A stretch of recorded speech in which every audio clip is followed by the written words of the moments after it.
and welcome to Wild Walstad Farms, a vlog about homesteading, clean living, family, faith, and motherhood. My name is Erica and I'm the creator of this vlog. I decided to create this vlog when family and friends kind of started asking about what we were doing here. We're trying to live a more self-sufficient life, living off of our land and knowing where our food is coming from. I'm a mother of 3 boys. I have Colton, who's 7, Landon, who is 5, and Nolan, who is 1.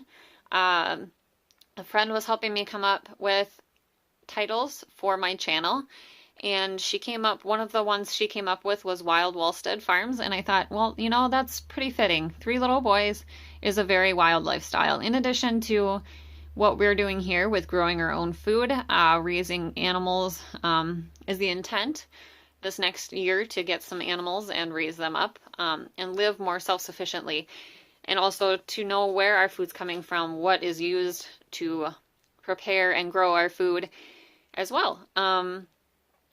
I plan to have some vlogs about motherhood on here, as well as our farm and kind of just our family, something to follow along with. And I am fairly new to YouTube. I do have a sheet of paper. I'm kind of going off here so that way I have some talking points and don't just bore you all.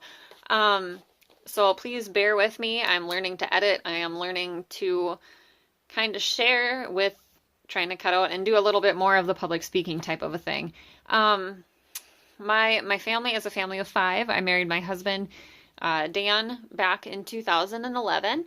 I met him through his twin sister back in 7th grade.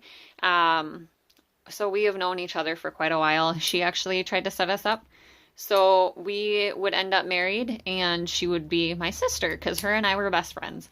Lo and behold, it ended up working out. It took a while. He moved to Arkansas shortly after we broke up at one point, and when he came back up this direction, we started talking again in 2010, and at the time I was engaged and he had just gotten out of our engagement, and things ended up working out in our favor, and now we have 3 boys together. We were living in Alexandria when our first son was born, and then we had the opportunity to buy a family farm when my great-grandmother passed away. It is a century farm, and the family has had it for many, many years.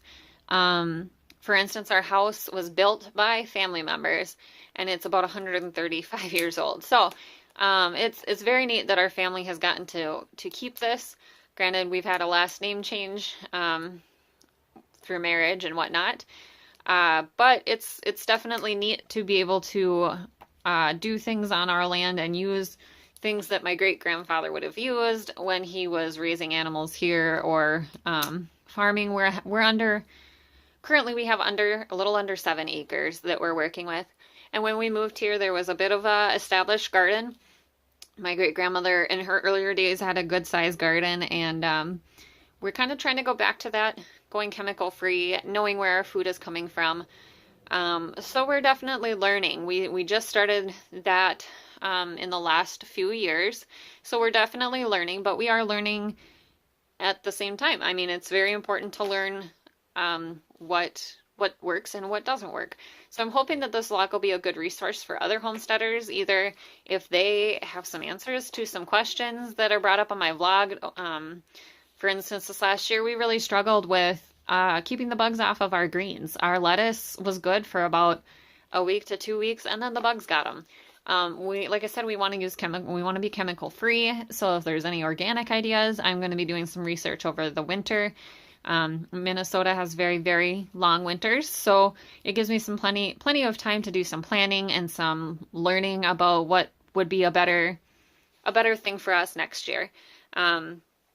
We are kind of in the planning stages of our homestead because we're really kind of cracking down and making this our homestead now. After just having a garden for a few years, we had 2 goats that we added to our farm last year just for my kids.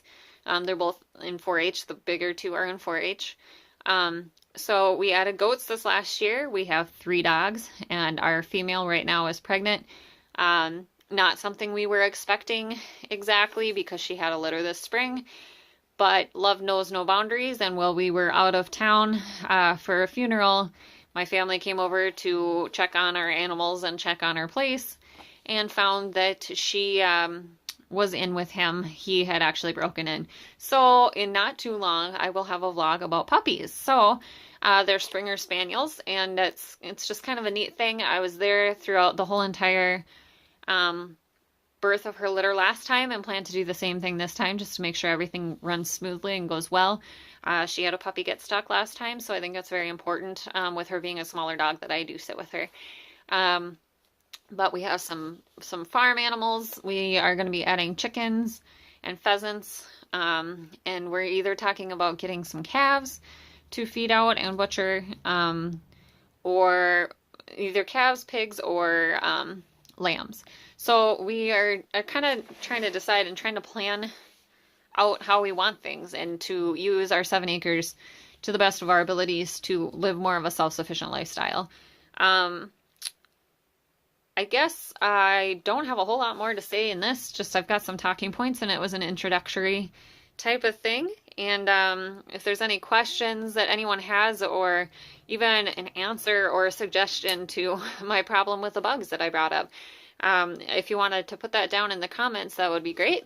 I appreciate you watching my vlog, and if you would like to learn a little bit more and see some adorable puppies as well as some adorable children, please feel free to subscribe. My 5-year-old, if he's ever in the videos too, will tell you the same thing. Anytime that I do anything on any app where he can see himself back, he will say, please subscribe. So I've got that part down. But basically, I just hope to use this vlog as a good resource for learning and for teaching and networking, I guess, and just kind of keeping connected with people. So thank you again for watching, and I'm going to try and keep this short, and hopefully I'll be back next week with another vlog. Thank you.